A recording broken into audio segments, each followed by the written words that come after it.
Si de algo saben las abejas, es de flores. Hay de todo tipo y para todos los momentos.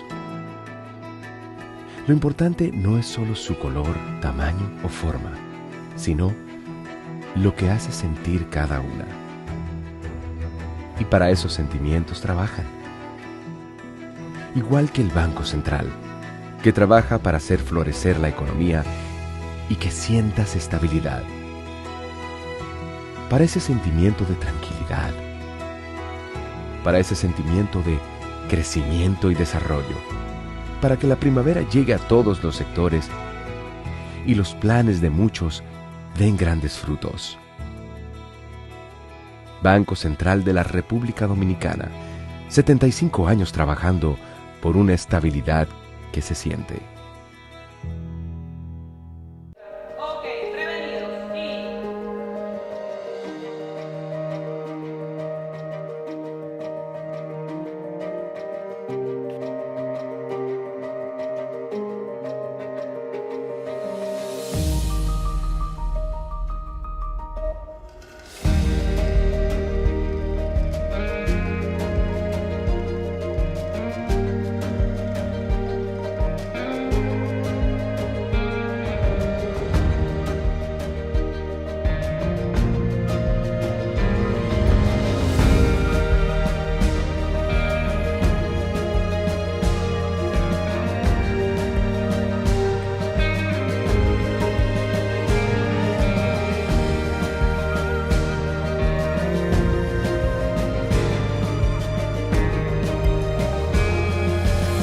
Banreservas, el banco de todos los dominicanos.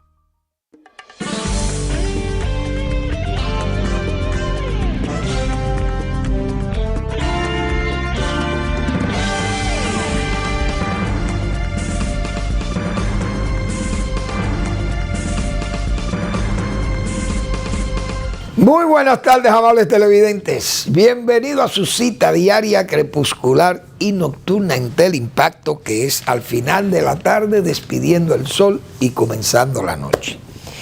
Ponga su caridad en buenas manos. Apoye el Patronato de Lucha contra el Cáncer de Villa González Incorporado. 809-443-8010. El Hogar Escuela Santo Domingo Sabio. Otro espacio para usted también colaborar con esa escuela de formación de jóvenes que están en alto riesgo en la sociedad. Gente que puede ser atrapada por el crimen, por la delincuencia. Y precisamente hemos señalado todas estas 2 últimas semanas que los salesianos que regentan esa institución tienen una cena benéfica el 14 de este mes. Es jueves, hoy es miércoles 13, es mañana 14. Y hoy es,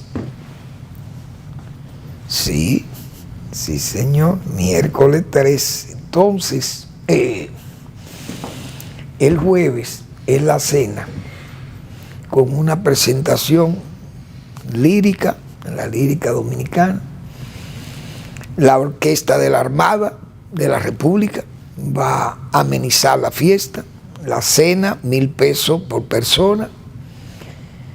Buen momento para compartir familiarmente en forma, como hemos señalado muchas veces aquí, amigable y además en un ambiente cristiano. Entonces, ese evento es a las 7 de la noche.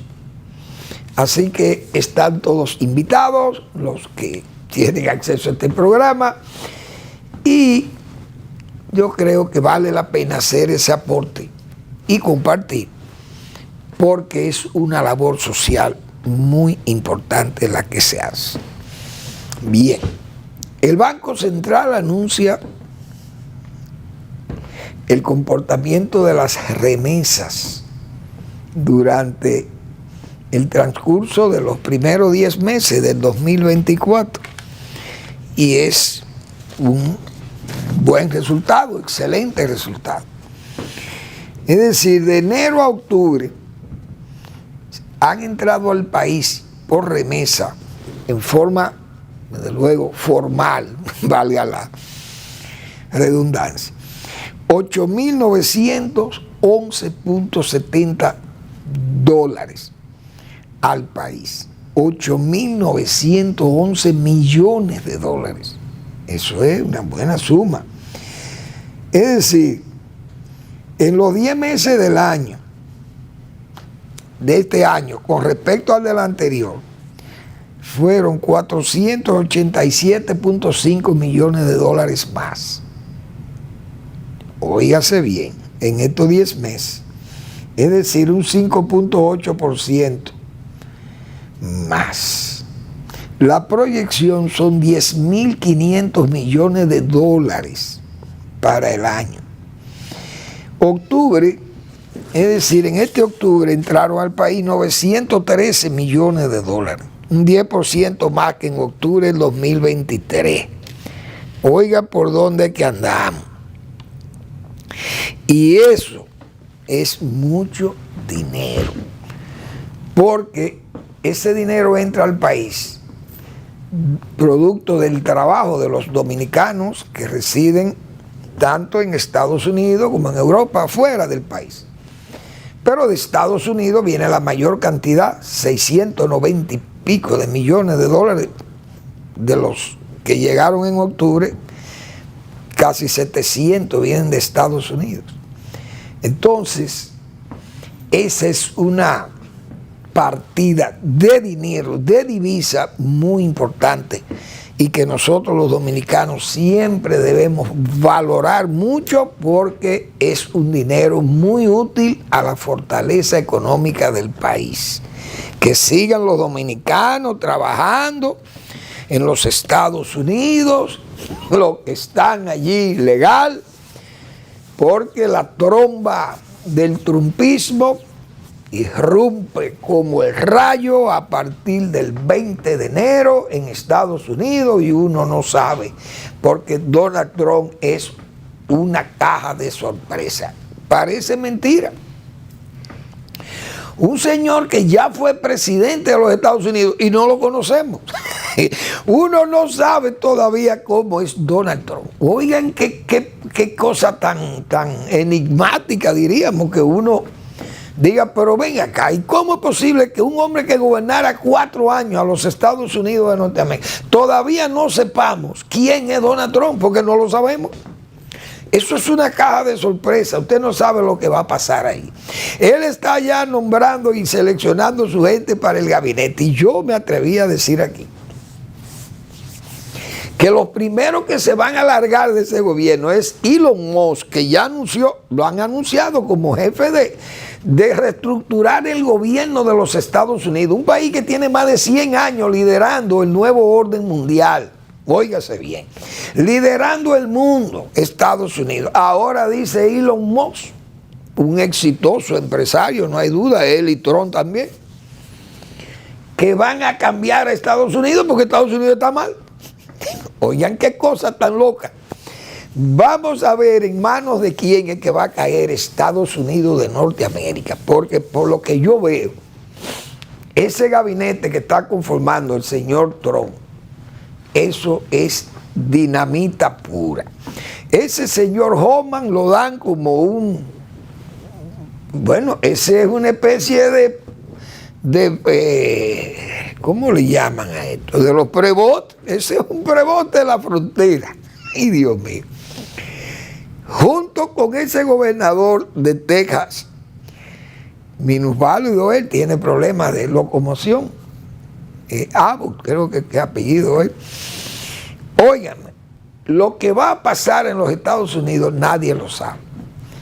Porque lo que está anunciando el señor Donald Trump, todo ese equipo, hoy vi que mencionó muchísima gente ahí, algunos lo conocen, otros son gente que son amigos de él, pero es que los gabinetes de la gestión anterior de Donald Trump eran amigos de él también, y fueron con esas mismas ilusiones, y terminó aquello en un desastre, un caos, Porque en la Casa Blanca, repito, o mejor dicho, en el gobierno norteamericano, no se pudo establecer un gabinete que fuera estable, valga la redundancia. Entonces, Donald Trump es un hombre indeciso, usted no sabe qué es lo que va a venir en ese gobierno, pero hay amenaza de que el gobierno va a venir a expulsar millones de personas que están ilegales en los Estados Unidos, que son los que generan también muchas remesas, porque hay mucha gente ilegal, que esos ilegales son los que más mandan, porque esos se van comprometiendo, haciendo compromisos, líos y cosas de eso, y llegan allá a trabajar y a remitir inmediatamente los dineros y las deudas que tienen. Esa es otra. El que ya tiene muchos años allá, tal vez allá se ha llevado casi toda la familia. Y hay la reunificación familiar, es decir, esa cantidad de ilegales son muchas veces los que mandan muchas remesas, porque son los que dejan, repito, los compromisos atrás y tienen que mandar y pagar, etc. Bueno, pero eso se vislumbra como un problema en los Estados Unidos, En Europa es posible que ellos necesiten también inmigrantes. No es el caso de nosotros, que nosotros podemos necesitar algunos inmigrantes, no hay duda de ello. Como he dicho yo, pero la mano de obra para trabajar, no la familia unificada para que venga a sentarse aquí. No. Esa no es la que nosotros necesitamos, como hemos dicho muchísimas veces. Entonces, esa mano de obra en Estados Unidos es un país que depende de ella. Hay que ver si eso no afecta a la economía. Dicen los economistas que será afectado si se aplican esas medidas así drásticas de expulsión masiva de gente, de mucha gente en los Estados Unidos. Pero esas son una de las amenazas de Trump. Eso hay que verlo, cómo va a pasar también con las guerras, cuál va a ser el papel de Estados Unidos, que yo he dicho, Estados Unidos no puede jugar un papel de no injerencismo e incluso de no intervencionismo. Imagínense ustedes que Estados Unidos no hubiera tomado la decisión de ponerle una especie de muro de contención a Irán y decirle, miren, si ustedes le caen a bombazo a Israel, nosotros le vamos a responder. Pues Israel es un país pequeño, pero es nuestro amigo. Y nosotros no vamos a permitir que Irán, que tiene miles de cohetes, y dice, déjame yo tirarle 8,000 cohetes a Israel, destruyen a Israel. Ahora Israel de ahí va a responder con una bomba atómica y van a borrar a Irán. Y entonces, las cosas serían peores. Entonces Estados Unidos es un país que no puede renunciar al intervencionismo.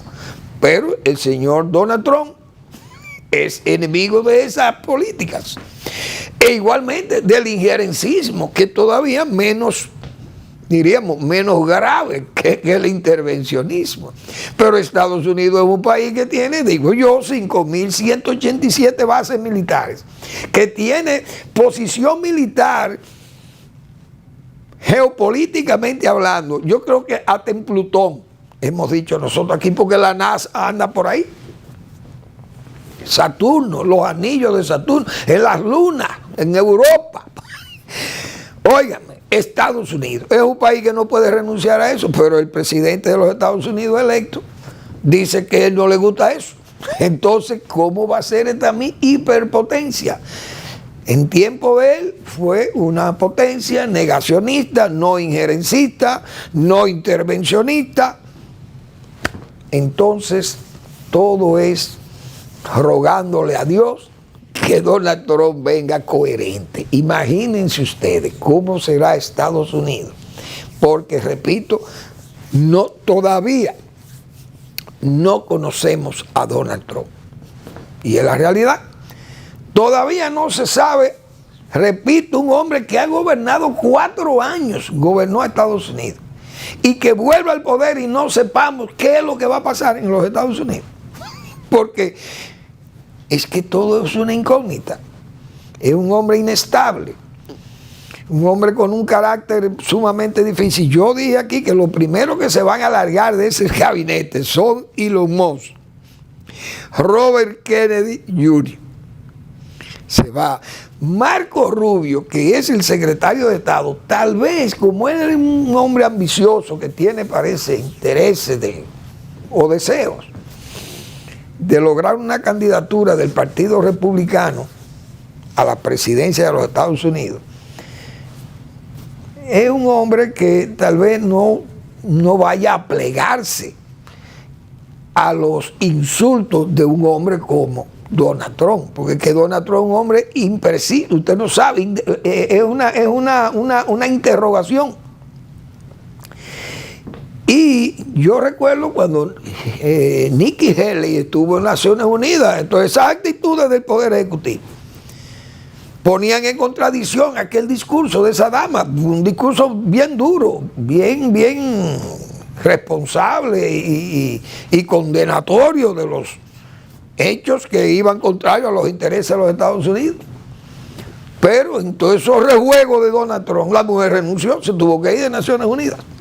Y después terminó adversándole a la candidatura y luego plegándose a la candidatura porque por asunto de partidismo y por asunto de sus ambiciones personales de mañana ser una candidata a la presidencia por el Partido Republicano.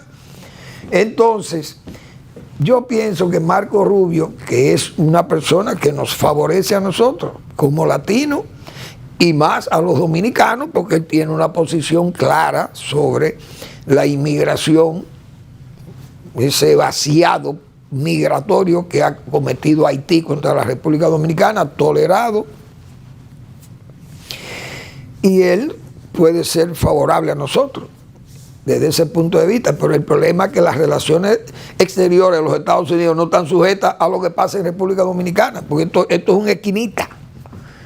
Y Estados Unidos es un país que, repito, el injerencismo y el intervencionismo son dos mecanismos del imperialismo norteamericano. Y el que no se ajuste a él no puede llevar un buen gobierno a los Estados Unidos, dice Manuel Fermín. Pero yo soy ¿cómo era que decía en el Cibao? Un comelégamo. Ese Manuel Fermín no sabe de nada de eso, está opinando de cosas de mucha envergadura.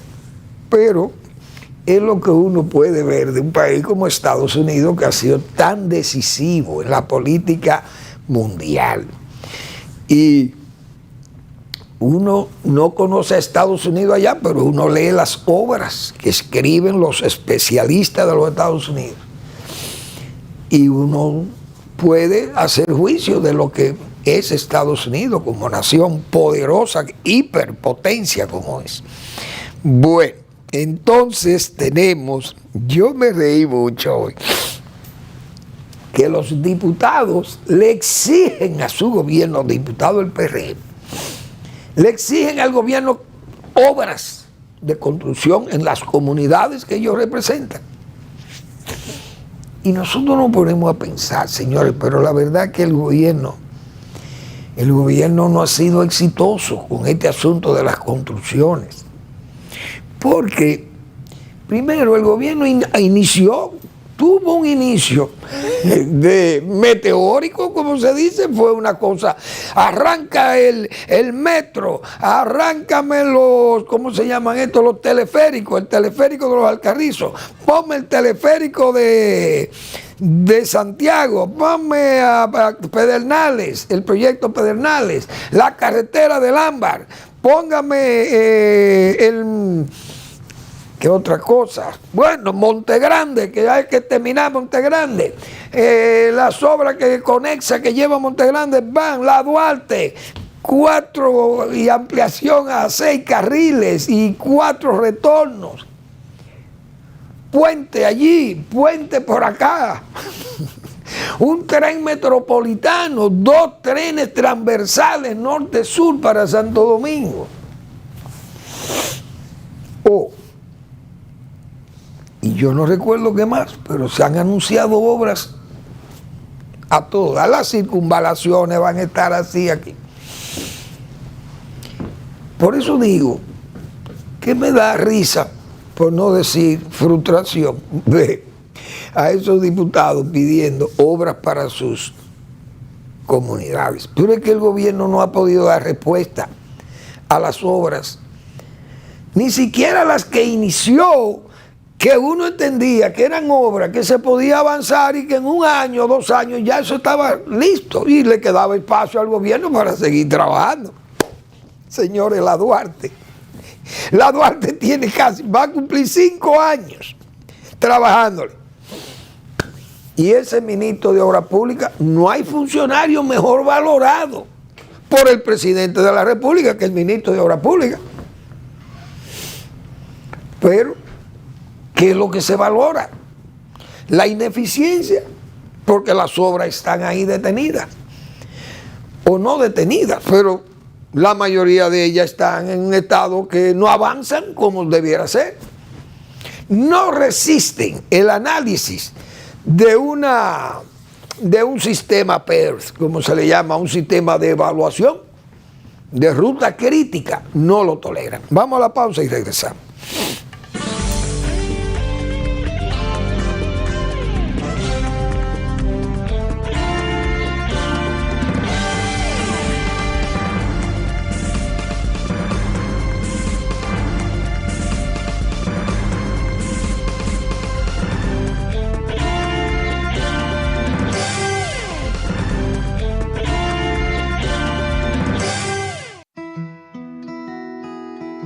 Si de algo saben las abejas, es de flores.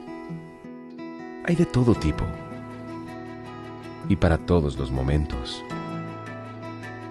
Lo importante no es solo su color, tamaño o forma, sino lo que hace sentir cada una. Y para esos sentimientos trabajan. Igual que el Banco Central, que trabaja para hacer florecer la economía y que sientas estabilidad. Para ese sentimiento de tranquilidad, para ese sentimiento de crecimiento y desarrollo, para que la primavera llegue a todos los sectores y los planes de muchos den grandes frutos.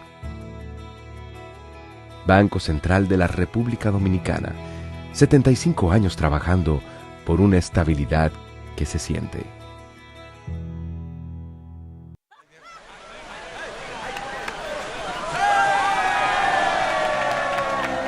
Hemos dado tantos pasos, hemos hecho sueños realidad. En cada esquina de esta tierra, ¡Nueva Nueva York!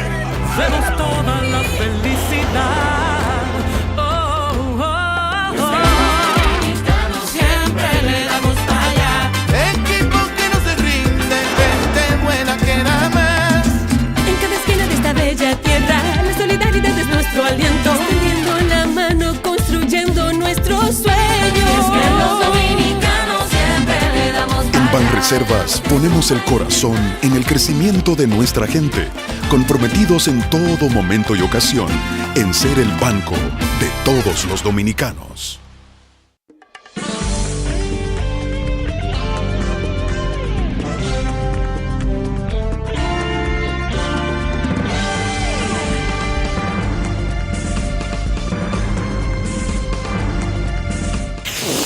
Bien, entonces, señores, las obras llevan un atraso extraordinariamente alto. El gobierno no ha sido exitoso con eso. Se previeron todas esas lentitudes, como se dice, todas aquellas deficiencias iniciales. Se arrancaban estas obras como sin una planificación, sin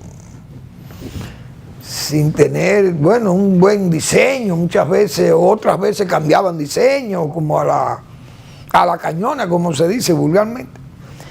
Entonces pasó con las circunvalaciones, bueno, que hay que estrecharlas, pero no ha habido una buena administración en las obras públicas del gobierno. Señores, ese caso de la Duarte es un caso ya emblemático, pero más todavía. La cabecera de la Duarte, el 9, eso no se sabe todavía cómo está. Pero repito, el funcionario mejor valorado por el presidente es el ministro de Obras Públicas, siendo el más deficiente de todos, yo creo, de todos los que han estado allí. Entonces este gobierno termina siendo un gobierno pretencioso, digo yo, de querer hacer obras como el metro o el tren metropolitano, que venía del aeropuerto. Eso se estudió, se anunció, bueno. Yo recuerdo un amigo mío trabajando muy firmemente en esos diseños y en los estudios de eso. Bueno, felices, vamos a arrancar esto. Y de la noche a la mañana se cae, porque eso era de que sujeto a la reforma fiscal. Pero señores, este gobierno ha usado, tiene más de 25.000 o 30.000 millones de dólares, pero no sabemos dónde está el dinero empleado. Esas cosas han hecho que la gente pierda fe en la labor constructiva del gobierno, del presidente Abinader, porque no se ven los efectos. Por ejemplo, esa obra de el Ámbar, esa carretera del Ámbar, que es lo que se ha hablado, se habló tanto de esa carretera y se dijo tanto, pero no se ha podido hacer nada, porque todo esto, todos esos deseos de involucrar al sector privado por vía de las APP a las obras públicas fueron afectadas por la misma decisión casi, vamos a decir que fue mal estudiado, pienso yo, el asunto este, o mal ejecutado, el asunto este del peaje sombra. Es decir, se desacreditó el peaje sombra, que es un mecanismo de poder, es el único mecanismo con que cuenta una inversión de APP. Porque nadie va a meter su dinero en una carretera si el rodaje por esa carretera es muy bajo, y entonces su recuperación, el retorno de su inversión no se sabe, no tiene, eso va a caer en un limbo, no tiene horizonte. Entonces usted tiene que garantizarle al que va a invertir el costo de su dinero, el costo de capital de su inversión, que él pueda pagar con lo que recupera del peaje de esa carretera. Pero el peaje sombra, que es ese dinero que aporta el gobierno al Estado, cuando el rodaje por esa carretera, la circulación es muy baja, entonces alguien tiene que poner esa diferencia. Bueno, eso se llegó, en vez de hacer un estudio tal vez más serio, más honesto o más firme, más serio, es la palabra. Entonces lo que se hizo fue ir a denunciar aquello como que eso era un robo, un atraco, como se dice, a mano armada y de día contra el Estado.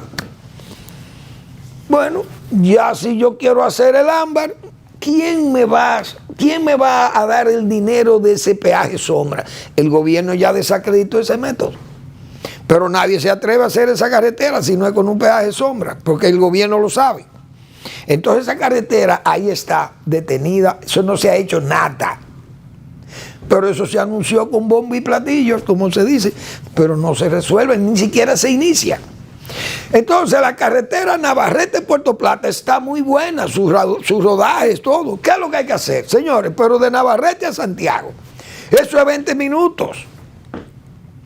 ¿Por qué hay que inventarse una carretera? Porque yo decía, hay un amigo mío, un ingeniero, que tenía un diseño de un túnel de más de 30 kilómetros por la loma de Diego de Ocampo, la cordillera septentrional.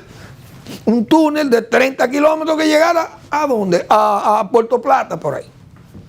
Claro, es una zona muy sísmica o débilmente sísmica, esa zona del Cibao, uno no sabe, eso se puede agrietar y entonces un tollo. Pero yo no soy ingeniero de eso. Pero, ¿qué es lo que hay que hacer con la carretera Navarrete-Puerto Plata? Ampliarla más. Si tiene 4 carriles en algunos tramos, vamos a hacerle sus 4 o 6 carriles y ampliar eso de Navarrete, de Santiago a Navarrete, se le ponen 6 carriles. ¿Cuál es el problema? Lo permite el espacio y todo, ahí hay tierra de más, como se dice. Entonces se ponen a inventar y al final no se hace nada. Y obra pública para mí ha sido un esplendoroso fracaso porque no avanzan. Las obras están 4 y 5 años, las mismas obras que hace años que debieron entregar en el gobierno. Y están ahí detenidas. Aún así, cuando se anuncian obras, entonces se le pierde la confianza al gobierno. Yo no creo que el gobierno tiene capacidad. Primero renunció a esos trenes. Y el gobierno, como dicen, tiró la toalla. Pero ¿usted creen que es verdad que el gobierno va a hacer lo que anunció el INDRI? Los canales de riego o los sistemas de riego que se van a utilizar en las áreas irrigables de la presa de Monte Grande. ¿Creen usted que este gobierno tiene capacidad para iniciar esas obras de riego? Lo dudo. Igualmente las obras de tomas de los acueductos no la tienen porque es que no hay, ahí en el INDRI no hay capacidad técnica hoy, pienso yo, para hacer un canal de riego en esa zona del sur. Ahí en el INDRI no queda nadie que pueda hacer un canal de eso. Digo yo, responsablemente, comenzando por el director del INDRI, que no ha hecho una zanja en este país. Como ingeniero no tiene una obra destacada. Entonces, ¿quién es que va a hacer estas obras? Yo digo que no la van a hacer, pero la anuncian. Porque es como una forma de entretener, de entretenimiento. Yo no sé cuál es más, pero se han anunciado tantas obras. Y uno, viendo lo que pasa con las que se han iniciado y no avanzan, no se terminan, y usted no tiene un horizonte, como si estuvieran en el limbo.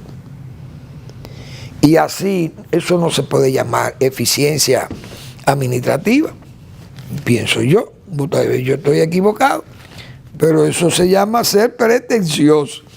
El INDRI, cada vez que yo veo lo del INDRI, yo pienso que eso no puede ser. Entonces, fíjense con las facilidades que se permiten esos alquileres. Eso es una debilidad de la misma capacidad constructiva o constructora del gobierno. Porque si el gobierno es un gobierno responsable y ha estudiado el país y llega a tomar el gobierno y dice, miren señor, el Estado ha crecido mucho. El gobierno necesita más personal, tiene más personal que utilizar, que sentarlo en escritorio, en oficina, y no hay espacio. Y hay muchas instituciones que se han creado y no tienen ni siquiera locales. Entonces, vamos a construir. ¿Quién ha dicho que el gobierno no puede construir edificios públicos? Entonces, yo me pregunto, ¿dónde estuviera el Banco Central hoy trabajando? ¿Dónde estuvieran? En el mismo edificio viejo que hizo Trujillo, porque Trujillo tenía concepto del Estado.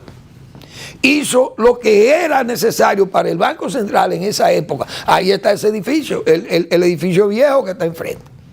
Pero vino su mejor alumno, que fue Balaguer, ¿y qué se hizo? Mire, llámeme a un ingeniero ahí, un arquitecto, mire, diséñale un edificio al Banco Central. Señores, hoy se ejerce el Banco Central, ¿dónde que se ejerce? En su edificio que se construyó ahí. Y donde está la Dirección de Impuestos Internos, ¿quién fue que hizo eso? Y donde está el Huacal, ¿quién fue que hizo eso? Se le llama Huacal, pero es Juan Pablo Duarte que se llama el edificio, que hay que respetar ese nombre. Pero nadie lo conoce por el nombre de Duarte, sino por el Huacal. El Huacalito. Entonces, esos edificios se hicieron para que aduanas, impuestos internos y todas esas oficinas y Secretaría de Estado se alojaran ahí. Pero no obstante, yo recuerdo, se crea INESPRE. INESPRE fue creado en el segundo piso, en el segundo nivel, o en el tercer nivel, no me acuerdo, del Banco Agrícola, que es un edificio muy grande. Y el banco no necesitaba todo ese espacio que tiene ese Banco Agrícola ahí, pero también lo hizo Trujillo, porque Trujillo era que tiene, Trujillo y Balaguer y Obando fue que hicieron el país.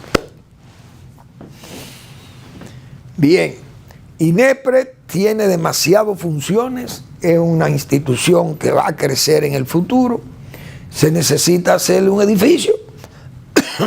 ¿Y qué se hizo?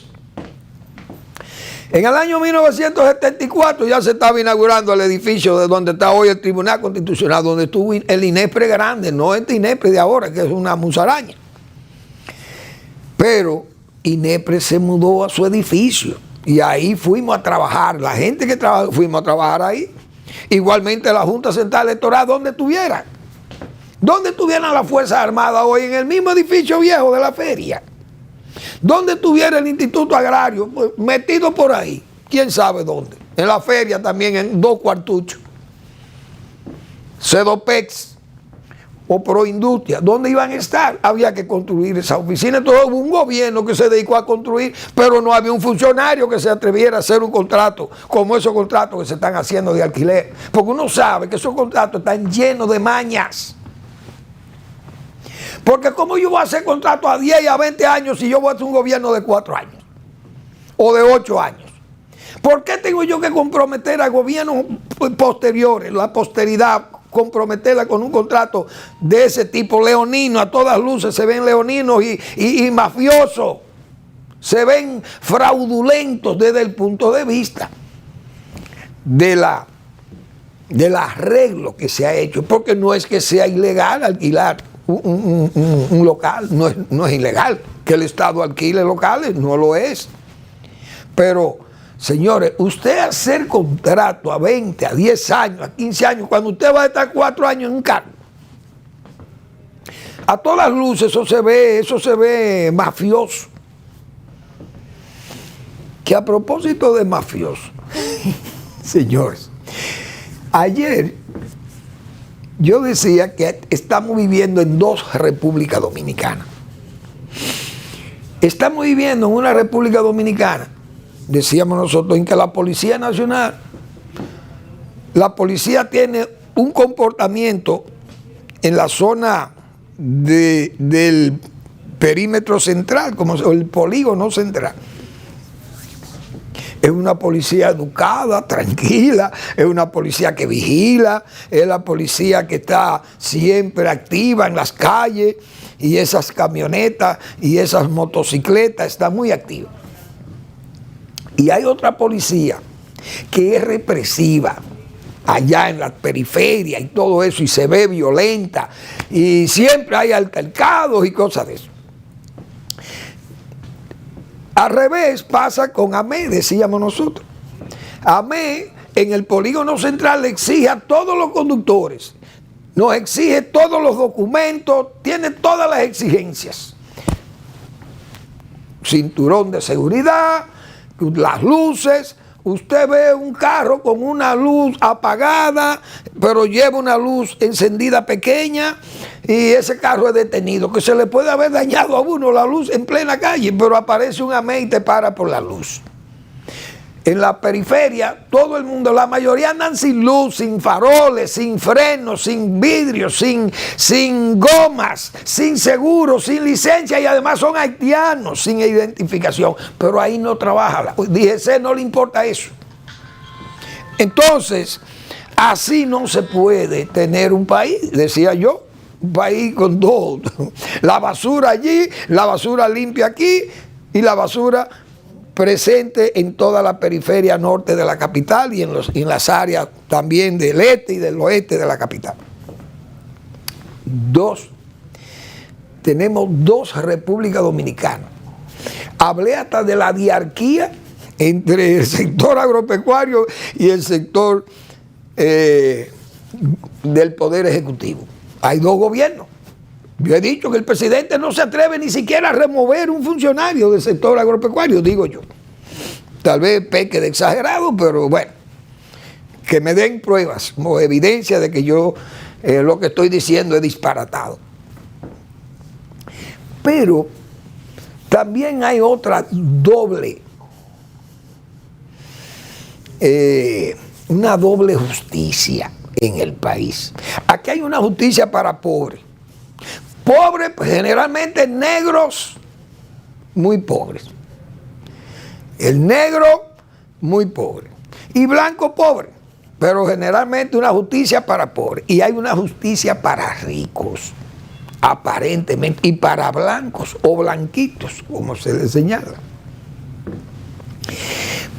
Porque uno, señores, aquí a los pobres, el que no tiene recursos para pagar un abogado que pueda hacer las apelaciones y todos esos mecanismos, esas herramientas jurídicas que tienen los abogados de buena calidad también, si usted no tiene esos recursos, que generalmente los que caen en manos, los pobres que caen en manos de esa justicia, no tienen acceso ni siquiera al defensor público, porque también a veces ni hay defensores públicos o faltan.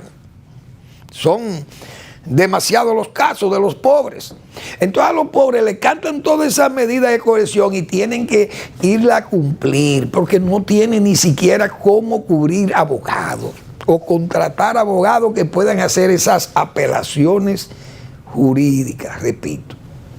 Y ese caso o este comentario viene por lo que acaba de pasar con el asunto de los 2 jóvenes o los 3 jóvenes que están acusados por un fraude.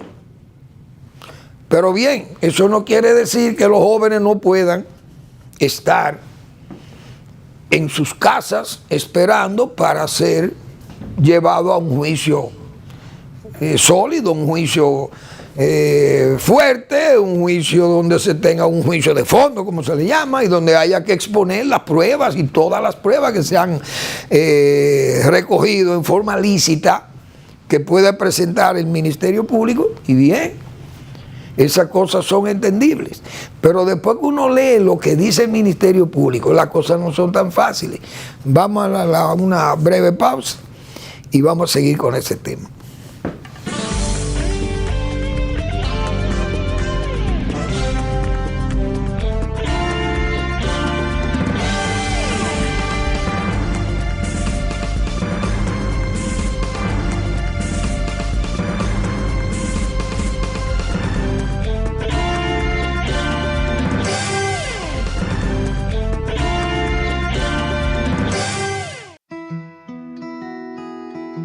Si de algo saben las abejas, es de flores. Hay de todo tipo y para todos los momentos. Lo importante no es solo su color, tamaño o forma, sino lo que hace sentir cada una. Y para esos sentimientos trabajan. Igual que el Banco Central, que trabaja para hacer florecer la economía y que sientas estabilidad. Para ese sentimiento de tranquilidad, para ese sentimiento de crecimiento y desarrollo, para que la primavera llegue a todos los sectores y los planes de muchos den grandes frutos. Banco Central de la República Dominicana, 75 años trabajando por una estabilidad que se siente.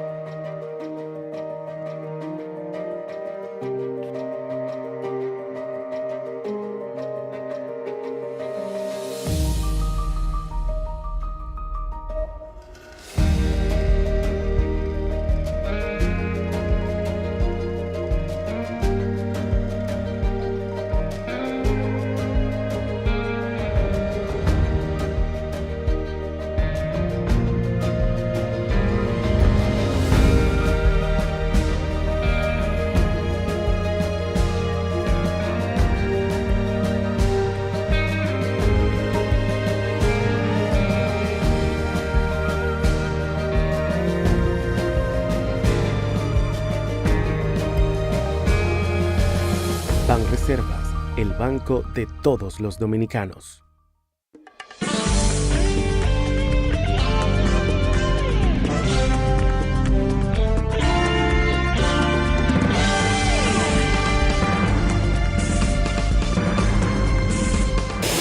Bien, entonces, repito, las leyes son hechas para todo el mundo. Todos debemos respetar las leyes y regulan nuestra vida, la normalidad de la sociedad. Las leyes tienen que estar ahí, son para todos. Pero la justicia parece que no está actuando así. La justicia tenemos una justicia derrengada. y denegada a muchos también. Por eso hemos dicho que hay una justicia, dos justicias. Una justicia para pobres, generalmente negros y prietos, como dicen, y la justicia para blancos y ricos. Pueden pagar abogados, repito, que llevan sus casos y muy bien, y salen bien. Y además encuentran buena opinión pública, pero de los pobres nadie se acuerda de opinión pública, porque es que no generan opinión pública y no son nombres conocidos, son unos desarrapados. Métele ahí 18 meses y que se vayan para Najayo La Victoria. De esa gente nadie se acuerda. Y en todo caso, por esos casos que pasaron ahora con el caso del Intran o de los semáforos, bien, se puede ver injusto una medida de 18 meses a estos jóvenes por un asunto de un fraude, que hay que demostrárselo en un juicio de fondo. Bien, excelente. Mire, ellos no se van porque son gente muy conocida, no se pueden ir del país. Muy bien, no se van. Los negros y prietos sí se pueden ir porque esos se confunden y esos se desaparecen. No hay forma de que esos no pase eso con ellos. Pero, señores, hay que ver la gravedad de los casos, porque el Ministerio Público ha dicho, el Ministerio Público es que recoge la prueba con auxiliares de la policía y técnicos y profesionales en la materia, reúne todas las evidencias de pruebas. Bien, necesita tiempo para esas cosas, según ellos, y que por eso piden 18 meses y lo complacen, pues los jueces son los que sentencian, no son los fiscales. Esos jóvenes, bueno, fueron y apelaron y le conceden su libertad, confianza, fueron y la pagaron porque tienen recursos, tienen cuarto, como se dice. Tal vez origen del mismo fraude y pagan su deuda rápidamente. Bien. Pero ha dicho Camacho, el fiscal, que una juez señaló ahí, señores, ahí hubo casos graves de infiltración de la investigación, es decir, espionaje a los jueces, y 3 jueces que fueron también maltratados por los mismos implicados o por uno de los implicados, según dice el magistrado Camacho. Entonces, esas cosas hay que ver, porque revisar medidas de cohesión, bueno, esa gente no se va a fugar, muy bien, no se van a fugar. Pero hay también lo que señalan los fiscales, la borradura de pruebas. Y las medidas de coerción solo se dan para que la gente no se vaya. Se supone que los fiscales tienen que comenzar a reunir esas pruebas y necesitan tiempo para reunir pruebas. Pero si el fiscal alega que pueden ser borradas o dañadas las evidencias, o como se dice, colocar señuelos como para que la autoridad se pierda y vaya por allí y se pierda en el camino, y las pruebas no se puedan reunir como debe ser, entonces el sistema se debilita, la justicia sigue siendo muy débil. Dice el señor Camacho, que a mí me llamó la atención, deploró que ambos magistrados, los que concedieron esa gracia,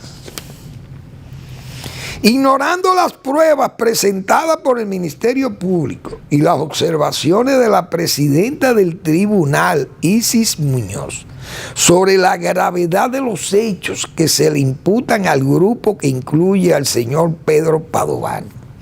Es necesario resaltar que lo que ha dicho la mayoría de la segunda sala de la Corte de Apelación, los jueces Germán y Jiménez, con su decisión, es que para ellos infiltrar una investigación, perseguir jueces, no tiene ningún valor procesal. Y eso es muy lamentable, dijo Camacho. Agregó, bien, uno tiene que leer eso, porque se monta una campaña publicitaria y de ablandamiento de la opinión pública, en el sentido que 18 meses es un crimen contra 2 jóvenes que van a ser procesados más luego y que no deben pasar 18 meses allí. Es verdad, pero cuando hay hechos tan graves como eso, no es lo mismo usted pedir si son 2 negros pobres, repito, lo digo yo responsablemente aquí, Hace rato que estuvieran cumpliendo esos 18 meses en La Victoria, ni siquiera en Najayo, lo mandan a La Victoria o a Asua por allá. Y ahí estuvieran purgando 18 meses. O cuando también está por delante la intención política también de un régimen que quiera, y entonces usted cumple los 18 meses porque hay un interés del poder político. Y esas son cosas que también debilitan la justicia. Entonces no es tan simplista el planteamiento de que es un crimen tener 18 meses a 2 gente presa allí por un asunto que hay que probarle. Pero es que hay pruebas de que fueron infiltrados y que hubo jueces que fueron atacados. Eso es un cargo, eso es pero muy grave. Pero eso no se ve porque lo que se estila o lo que se piensa es que la fuga no se va a dar en estos casos. La posibilidad, esa coerción por fuga, no hay problema. Pero el problema es que la coerción no es por fuga, es por hecho más grave que la fuga, que es esa y desvirtuar las pruebas. Dicen los abogados o dice la justicia que así es que se debe juzgar. Pero la verdad es que estamos viviendo en 2 repúblicas dominicanas. Lo he dicho muchísimas veces aquí. Entonces se da en toda la provincia también, se está dando lo mismo. Entonces estamos viendo una república dúplice. Bueno, ya el tiempo lo tengo vencido. Quería referirme a lo que señalé del postericidio, el error de Juan Bosch de ponerle el nombre a una corriente magisterial, Eugenio María de Hostos, el postericidio contra Hostos. Ustedes saben la amargura que hubiera tenido Eugenio María de Hostos viendo su nombre, que lo lleve la ADP, manejando la educación en forma tan delincuencial, porque hay que decirle así. Usted está en ese caso grave de Mao. Los maestros no quieren firmar un libro de asistencia. Eso es una vergüenza. Una directora que va a poner el orden y a decir que las cosas se tienen que hacer bien. Entonces la ADP lo que hace es que dinamita eso y quiere votar a la directora. Y esa es la corriente magisterial de Eugenio María de Hostos. Digo yo, postericidio a Hostos. Y además, esa fue la ejemplaridad que también vendió el señor Danilo Medina. Oigan bien cómo es que andamos en este país. Esa es otra de la República Dominicana aparte, porque también tenemos una educación buena del sector privado y una educación mediocre en la escuela pública. Y generalmente los profesores de la escuela privada vienen de la escuela pública. Una gran mayoría dan el salto. ¿Pero por qué cumplen allí? Porque se exige en la escuela privada, se le exige, pero en la escuela pública las exigencias están prohibidas, como se señala. Prohibido prohibir. ¿Y usted cree que un gremio que respete este país puede hacer esas cosas? Prohibido prohibir. Increíble. Les invito a que lean la pregunta del doctor Marino Vinicio Castillo, que todos los miércoles nos brinda sus reflexiones de ese recto juicio de razón y de palabra. Trump volvió porque así lo ordenó el pueblo. Vamos a leer esas lecturas de Marino Vinicio Castillo. Gracias por su atención. Nos vemos mañana en otra entrega de Al Final de la Tarde, despidiendo el sol y comenzando la noche.